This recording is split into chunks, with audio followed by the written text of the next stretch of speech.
Huge relief in that Liverpool team tonight. Yeah, I think, go back a year, they don't get that result today. You know, City were very good. City, on the face of it, coming away from home, coming to Anfield and getting a draw, they for the better result. But I think if you analyse the picture, go back pre-Van Dijk, pre the goalkeeper, Liverpool don't get that result 6 months ago. Playing that way. 9 months ago, a year ago. No, they lose that game. I thought City came with a more rigid formation, didn't commit Silva as much in midfield.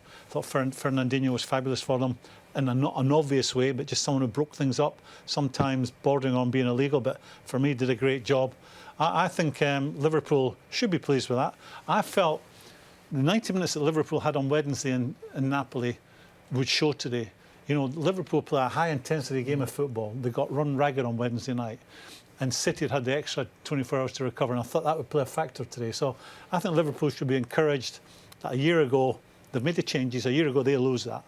And on the back of what happened in Italy on Wednesday and the kind of game they had as opposed to what City had, they should be much encouraged by that. Is Gary Neville right then?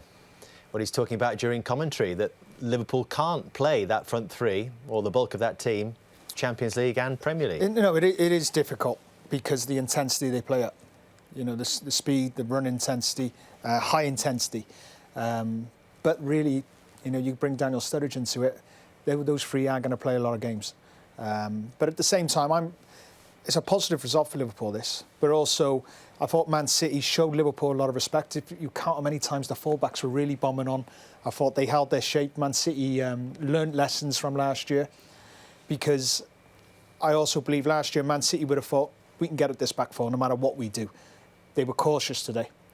They were really cautious. They made defensive? sure they... No, I wouldn't say defensive, but their shape was much better in transition. I thought the fullbacks were very well defended Nado, so it was very difficult for Mane, very difficult for Salah to find those spaces. And at the same time, I thought they controlled the tempo of the game without committing too many men forward, which was a lot of respect to Liverpool. I thought it was... Listen, I know it was 0-0 and we're all disappointed, and a lot of people back home will be disappointed, but I thought it was a really high-quality game. The thing on Liverpool's front three, what Gary's mentioned in terms of the Champions League, Liverpool did it last year. They got the Champions League final. Now, last season, because Liverpool never won the league, those three still played in the league, so they still go into every game wanting to win. They were still fantastic.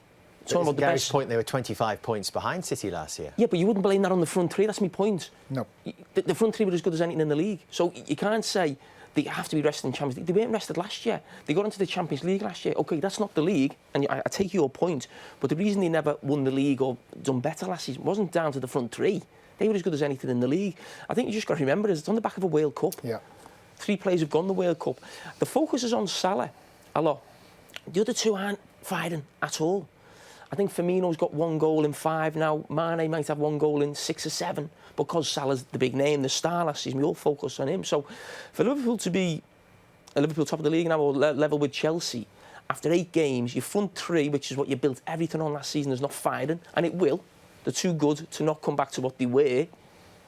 Playing 2 tough away games against the top 6, 1 at home. So they played 3 big games, if you like, against the rivals in the first 8 games, and they find themselves where they are without the front three firing. I don't think that's massively positive. I think you saw Liverpool today, organised, extremely hard-working team. I think what happened in the summer with Liverpool, signing Fabinho, signing Keita, and also trying to get Fekir from Lyon, I think that tells you how Jurgen sees their midfield. Liverpool's midfield, and I bet they're 3 great lads, you know, and they work their socks off. They just haven't got that little bit of quality in games like this where they can just, you know, look one way and deliver a pass the other way. And I think the way that Jurgen saw his midfield, by the mere fact he signed 2 and tried to get 3, it tells you that he thinks he's a wee bit short there. And I think that showed at times today. When they were dominant, they have a lot of ball. And the danger is when you try and go for more quality, you might not get someone who puts the same shift in. And that's a balancing act. I think for them, I think if Liverpool are in a really good position in January, wherever they are, I think they've got to be looking to address that. And it's not necessarily to have someone who comes in and plays every single game, but they haven't even got anyone sort of in the squad. The line is too injury prone, but even if Oxlade-Chamberlain comes back, Keita comes in there, Fabinho, you mentioned, they're all still the same.